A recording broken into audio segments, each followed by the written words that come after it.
আমার নাম দুলাল উদ্দিন। আগে ট্রাক চালাতাম। হাত পা কাঁপার কারণে এখন আর চালাতে পারি না। রাতে ঘুম হয় না, চোখ বন্ধ করলেই সে রাতটা সামনে এসে দাঁড়ায়। ওই বিশাল আকৃতি, সাদা কাপড়ে মোড়ানো ছায়া, আর ঠান্ডা আলোয় ভেজা রাস্তা, আর আমার ট্রাকটার হেডলাইটের নিচে দাঁড়ানো সেই লোকটা। জানি মানুষ ছিল না, অন্য কিছু ছিল। ঘটনাটা 2011 সালের অক্টোবর মাসে, পূর্ণিমার রাত। চট্টগ্রাম থেকে রাজশাহীর দিকে মাল নিয়ে যাচ্ছিলাম। পেছনে চালের বস্তা। আমার সাথে ছিল হেল্পার শরীফ। ও তখন 18 বছরের ছেলে, একেবারে নতুন।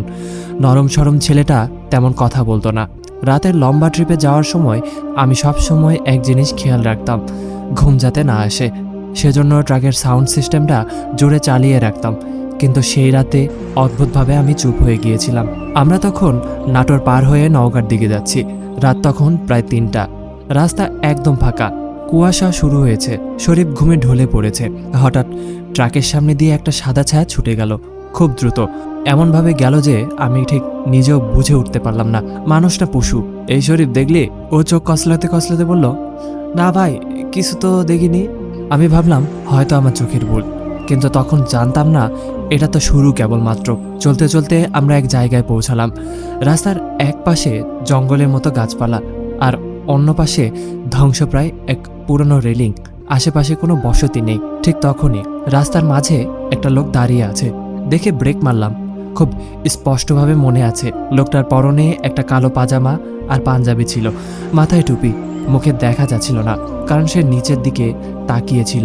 আমি জানালার কাছ নামিয়ে বললাম, এইখানে কি করেন? লোকটা ধীরে ধীরে মুখ তুলল, আর তখনই আমি ভয় পেতে শুরু করলাম। তার চোখ ছিল না, শুধু ফাঁপা, একেবারে গর্তের মতো। আর তার মুখে এমন এক হাসি যা মানুষের না। একটা ঠান্ডা হাওয়া এসে গায়ে ঠেকলো। শরীফ তখন আমার পাশে থরথর করে কাঁপছে। আমি ক্লাস ছেড়ে দিলাম। ট্রাকটা আবার চলতে শুরু করলো। আমি পেছন দিয়ে আয়নায় তাকালাম। লোকটা দাঁড়িয়ে আছে, কিন্তু তার পাশে এখন আরেকটা ছায়া দেখা যাচ্ছে। একটা লম্বা বিশাল আকৃতির সাদা কাপড়ে মোড়া কিছু একটা, যেন কোনো দৈত্যের রূপ। ট্রাক চালাচ্ছে, কিন্তু রাস্তা আর শেষ হচ্ছে না। ওই একই রাস্তায় বারবার আসছি, বাঁ দিকে বেঁকে, আবার সোজা, আবার বাঁ দিকে। আমি জানতাম না আমি কই আছি। জিপিএস কাজ করছে না, মোবাইল নেট নেই। শরীফ বলল, ভাই, আমরা এই রাস্তা দিয়ে আগেও গেছি মনে হয়, আমার মনে পড়ে। আমি কোনো কথা বললাম না। তখন আরেকটা ব্যাপার বুঝতে পারি, আমার ট্রাকটা আস্তে আস্তে ভারী হয়ে যাচ্ছে। একটা না আঙ্কেল দিলেও গতিবেগ বাড়ছে না। ঠিক তখনই হেডলাইটের আলোয় আবার সেই লোকটা দেখা দিল। এবার সে হাসছে, কিন্তু তার পেছনে একটা ছায়া হাত বাড়িয়ে আমার ট্রাকের কেবিনে ঢুকছে। হঠাৎ শরীফ চিৎকার করে উঠল, ভাই, পেছনে কেউ বসে আছে। আমি সঙ্গে সঙ্গে ট্রাক থামিয়ে নামতে গেলাম। দরজা খুলতেই শরীরটা যেন বরফ হয়ে গেল, কারণ আমার পাশে একটা ঠান্ডা নিঃশ্বাস পড়ল। কেউ একজন আমার কানের পাশে দাঁড়িয়ে ফিসফিস করে বলল, ফিরে যা দুলাল, তুই তো বলেছিলি চাঁদের রাতে আর ট্রিপ নিবি না। আমি পেছনে ফিরে তাকালাম, কেউ ছিল না, কিন্তু আমি জানতাম আমি একা না। আর তখনই চারদিকে হঠাৎ করে ভেজা মাটি আর পচা কিছু গন্ধ ছড়িয়ে পড়ল। শরীফ পেছনের দরজা খুলে মালামাল ফেলে দিচ্ছে আর চিৎকার করছে, ওরা সব ট্রাকে উঠতেছে ভাই, কিছু একটা করেন। আমি ট্রাক স্টার্ট করে আবার চালাতে শুরু করলাম। রাস্তাটা যেন আর শেষই হয় না। হঠাৎ করে আমাদের ট্রাকের সামনে একটা সাইনবোর্ড পড়ল, নলডাঙ্গা ব্রিজ 1 কিলোমিটার। আমার গা ছমছমে করে উঠল। নলডাঙ্গা, এই নাম তো শুনেছি, বহু পুরনো গুজব আছে এই ব্রিজ নিয়ে। এখানে নাকি একবার এক রাতে এক লরি উল্টে যায়, সবাই মারা যায়।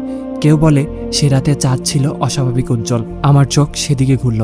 আকাশের চাঁদটা আজও ভয়ঙ্কর রকমের বড়, যেন এক বিশাল চোখ আমাকে দেখছে।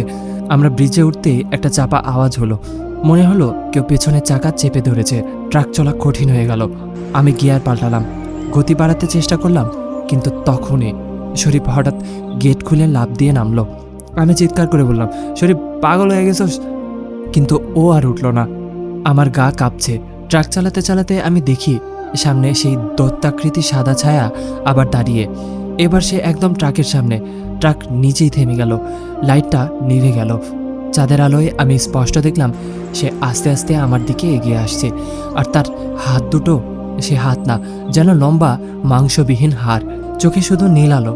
সে ট্রাকের দরজায় এসে দাঁড়ালো আর একটা না আমার নাম বলতে লাগলো। আমি হঠাৎ বুঝলাম আমার গলা শুকিয়ে গেছে। আমি কিছু বলতে পারছিলাম না। হঠাৎ সেই ছায়া দরজায় হাত রাখলো, আর এক মুহূর্তে দরজাটা খুলে গেল।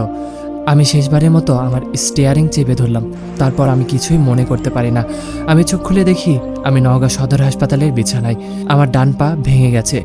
শরীফ কোথায় কেউ জানে না। পুলিশ বলল একটা লোক আমাকে হাইওয়ের পাশে অচেতন অবস্থায় পেয়েছিল। ট্রাক খুঁজে পাওয়া যায়নি। শরীফকে আর পাওয়া যায়নি কখনো, আমার ট্রাককেও না। তবে আজও মাঝে মাঝে রাতের ঘুমের মধ্যে আমি হঠাৎ জেগে উঠি, জানালার বাইরে তাকাই আর দেখি রাস্তার ধারে একটা সাদা কাপড় পরা কিছু দাঁড়িয়ে আছে আর ফিসফিস করে বলে, দুলাল, আবার যদি চাঁদের রাতে ট্রিপে যাস আমি থাকবো।